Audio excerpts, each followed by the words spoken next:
సేవకులు, మరి దేవుని సేవకులుగా ఉన్నారు. ఇంగ్లీష్లో వాక్యాలు అవన్నీ కూడా అంకులు చెప్తుంటే గుర్తుపెట్టుకునేవాడిని, నేను మెమరైజ్ చేసుకునేవాడిని. అట్లా ఎంతోమంది దేవుని సేవకులు వారి జీవితాలను మా పట్ల వెచ్చించారు, తల్లిదండ్రుల పట్ల ఎంతో ప్రేమ చూపించారు. వీఆర్ నాట్ పరిధి కొరియర్లా ఉంది ప్రేమకు మేము పాత్రలు కాదు, కానీ మరి మా మీద మీరందరూ చూపించినటువంటి ప్రేమను బట్టి మీకు ఎంతో వందనాలు చూపిస్తూ ఉన్నాను. మా మా మా పెద్దనాన్న పిల్లలు, మా బాబాయ్ గారి పిల్లలు, మా మామయ్యలు, మా అత్తలు, వారందరూ కూడా మరి ఒకసారి ఇట్లాంటి అకేషన్లో మేము కలుసుకుంటామని అనుకోలేదు, కానీ ఆల్ ఆర్ క్లియర్. ఇప్పుడు వందనాలు చూపిస్తున్నాడు.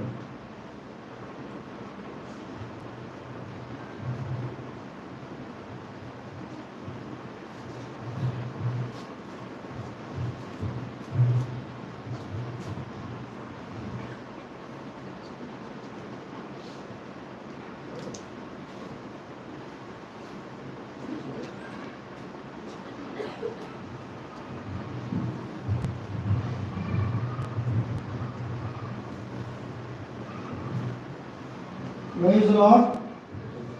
అందరికి వందనాలు. మనం టైం ఎక్కువ లేదు, వాక్యంలో సహోదరి గురించి, మిస్సెస్ సామల్ గారి గురించి అట్లా ప్రభులో నాకు పెంచింది కనిపెట్టుకొచ్చినది మంచి సాక్ష్యం. ఎందుకంటే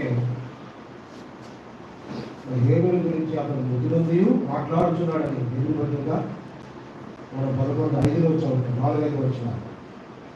కాబట్టి మన సహోదరి నిద్రించి మనతో మాట్లాడుకోవచ్చు. దాన్ని బట్టి ప్రభుత్వాలు ఒక 5 నిమిషాలు ఒక తలంపు మీద నుంచి మనం ప్రార్థన చేసుకొని గరేలు దేవుడికి వెళ్తాం. ఎనిమిది మందిగా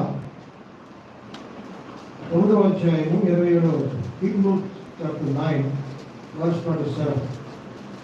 బైబిల్లో చదవండి. ఎనిమిది మందిగా 9వ అధ్యాయము 27వ వచనం. మనుషులు ఒక్కసారి వృద్ధి పొందవాలని నియమపడిలో ఆ తరువాత తీర్పు జరుగుతుంది. అలా చెబుతున్నాను. మనుషులు ఒక్కసారి వృద్ధి పొందవాలని నియమపడిలో ఆ తర్వాత తీర్పు జరుగుతుంది. ప్రేమగల తండ్రి, కొన్ని అనేక భాగాలు జీవించి 2-3 నిమిషాలు నాతో మాట్లాడమని మీ మహిమలు పిలబడి మీ భాషరాలు యొక్క భౌతిక దేహంగాలు మీరు మహిమపడగలరు. వ్యవసాయాలు కానీ మీ కుమారుడు మీ సంఘాన్ని బట్టి స్థితిస్తూ వారిని ఆదరించుకోవచ్చు. చేస్తున్నామని ప్రార్థించి వెళ్తున్నాం తండ్రి. ఆమేన్. దేవుని పరిశుద్ధ గ్రంథంలో ఉన్నటువంటి మాట చాలా వాస్తవమైనది, చాలా విలువైనదిగా ఉంటుంది. మనుషులందరూ ఒకసారి మృతి పొందాలి, అది తర్వాత తీర్పు జరుగుతుంది.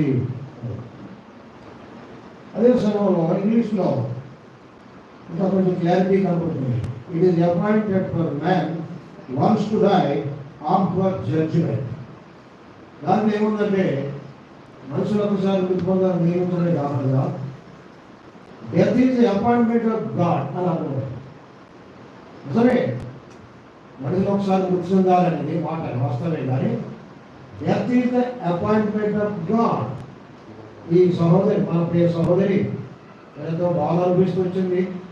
మరి కుమారుడు మరి ఎంతో పరిచయం చేస్తూ వచ్చినారు, సంఘం కూడా ఎంతో పరిచయం చేస్తూ వచ్చాడు.